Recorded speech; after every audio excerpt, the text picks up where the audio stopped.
Welcome back to the Angry Man Podcast with Jason and Greg. So as the losses pile up, I'm noticing now that we're seeing less and less coverage on shows like Undisputed and First Take in regards to Deion Sanders. So when you're winning, it's a hot topic. When you're losing, not so much. So I feel that it is our duty to continue to cover Deion Sanders since the big shows won't, because I guess it's not going to help the ratings. Now, Deion Sanders, to some extent, is facing some backlash for comments that he's made about his team over the weekend after a loss to UCLA.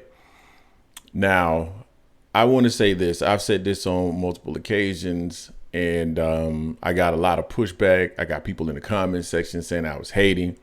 I said that Deion Sanders and the Colorado Buffaloes were going to win a maximum of 5 games. And I wouldn't be surprised if they win just 4. And got a lot of backlash, got pushed back, so forth and so on. And here we are with the Colorado Buffaloes, and they are on their way to winning no more than 5 games. As a matter of fact, I don't even see how they're going to win more than that. So I'm actually pulling up their schedule right now. But here's what Deion got pushback for.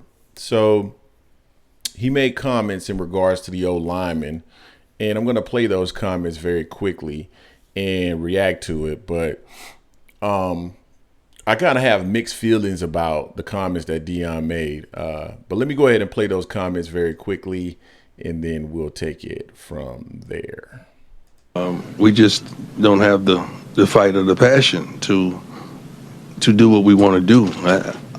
I'm a little biased because I'm his father, but I think we have the best quarterback in the country. I don't think any other quarterback could put up with or stand and deliver like ours do, week in and week out, and taking the beating that he's taking. And we got to address that. We got to address that scheme-wise. We got to address that functionally with what we have on the line, and we just got to do a better job. We really do. Coach, you mentioned the coaching aspect of it as well. Yes, sir. Specifically with the offensive line, I mean, what has to improve in that aspect besides from The line has to improve. It ain't no aspect. The line has to improve. Coach, we talked about run-pass balance a lot. Yeah. I think it was up until that last drive, you had maybe 7 carries with running backs, you had like 34 passes. Yeah. How much of that is a struggle for you guys right now? Well, it's a struggle to run the ball. It's a struggle to run the ball. And we got to figure that out, because now you're one-dimensional, and it's easy to stop a team when they're one-dimensional, and that's. So I'm going to pause it there. And he's receiving some slack for throwing the offensive line under the bus. And my feelings about it are mixed, right? Because I'm the type of person that I'm straight up and down, right? And I feel like Deion Sanders is also straight up and down. And he's correct. The line is the issue.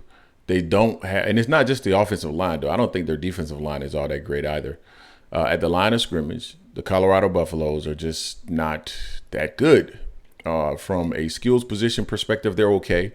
I think they have a level of skill position players that would allow them to compete, but they don't have the guys in the trenches. And I've been saying that for a while. That's the reason why I never thought that they were going to win more than 5 games. Here's what I do have a problem with in regards to Deion Sanders' comments relative to the O-line. Now, most coaches, they're going to try to word things in a way where it's kind of they highlight exactly what's going on, meaning the offensive line. We got to coach these guys up better. We got to do, we're going to try different things, yada, yada, yada, this, that, and the third. But anybody with eyes understands that, the left guard or the right guard or the left tackle or the right tackle is getting whipped on every play. And so sometimes you have to do things like move the pocket, or you have to pull or things of that nature in order to try to get your running game going, right? Because quite frankly, you don't have the same level of talent from an offensive line perspective that you may see in your conference. And that's totally understandable. And that's the way that, you typically word it. Deion Sanders, not so much. The line got improved. They got to be better. But here's the issue that I do have. You cannot throw the line under the bus and then simultaneously praise Shaduer. That is an issue. Number one, you talk about all the pressure and everything that Shaduer is going, is up under, when he has to throw the ball. And I think Shaduer is the truth. I think Shaduer is really good. So I don't disagree with that. But you're going out and you're saying that you have the best quarterback in the country while simultaneously throwing your offensive line under the bus. Now, let me ask you this. How willing are those guys on the offensive line going to be to help block or try to block for Shaduer Sanders when you're praising him and shitting on them? That was the wrong time to say that about Shaduer, in my opinion. That may be your feelings. Hell, it may even be true, which I don't think it is. He's not the best quarterback in the country, but I do think he's damn good. But you don't make that comment during your press conference while you're criticizing the offensive line. Whether you agree with how Deion is very straightforward or not, that's not what you do. So that was a mistake by Coach Prime. Now, he went on to say that kids across the country, they see what they need. Like they like the kids can see what opportunities there are in Colorado, and that's perfectly fine. Coach Prime says that they see that opportunity. If they see the opportunity, they also hear the comments that you make in regards to the players. And this isn't the first time he's thrown a player up under the bus.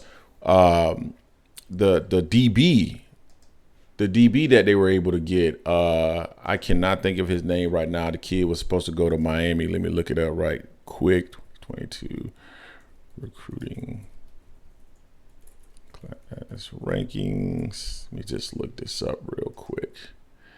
But it threw this kid up under the bus as well. And he may very well be doing all of those different things. I don't doubt that. But the one thing that you want to do is you want to make sure that you highlight and comment on these things in a way that doesn't alienate the kid or have the kid in a position where, he's simply not going to respond to that. And I think that is definitely a problem for Coach Prime.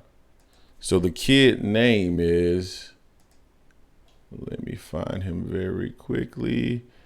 His name is, Colorado wasn't even wow. Colorado 2023 recruiting. I want to say his name is McLean, but man, so many recruits end up. Cormani McLean. Cormani McLean is the kid that I was referring to, and Deion threw him up under the bus, talking about his work ethic and things of that nature. So you want to be careful when you do that. And maybe saying that, he was thrown up under the bus, maybe that is a bit, maybe that's a bit strong. But at the end of the day, that is something that Deion is going to have to be careful with, period. Definitely something that he's going to have to address moving forward. You do not want to be in a position where you are saying this about some of the kids that are on your team, in the story. So, but I like Deion. I think he's moving the team in the right direction. I don't have an issue with where he's moving the team, but the expectations were not realistic in regards to Colorado. They simply weren't. People were basically being fans of Deion Sanders instead of looking at what they actually had on that team. And that TCU win was absolute fool's gold. And if TCU were to play them again, I would guarantee you TCU would beat them in a rematch. So finally, I want to go and look at their remaining schedule, because I mentioned before that I thought that Colorado more than likely would end up winning no more than 5 games. So I thought they'd be 5-7. So right now, after the UCLA game, they have 4 more games to go. So right now they are 4-4. They have Oregon State. Oregon State is ranked number 16. I think that's an L. I think Arizona is an L. Washington State is an L, and I think Utah is an L. Now, the only opportunity, in my personal opinion, that they actually have to win would be against Arizona. So maybe they get the 5, but they're not getting to more than 5 games. So it is what it is. Is Deion receiving too much backlash on this? Probably so, but we'll see. You guys tell me what you think in the comment section in regards to Deion Sanders receiving some backlash. No comments for his offensive line. Don't forget to hate, like, comment, and subscribe. This is the Angry Man Podcast, AM Sports Media, and I am out.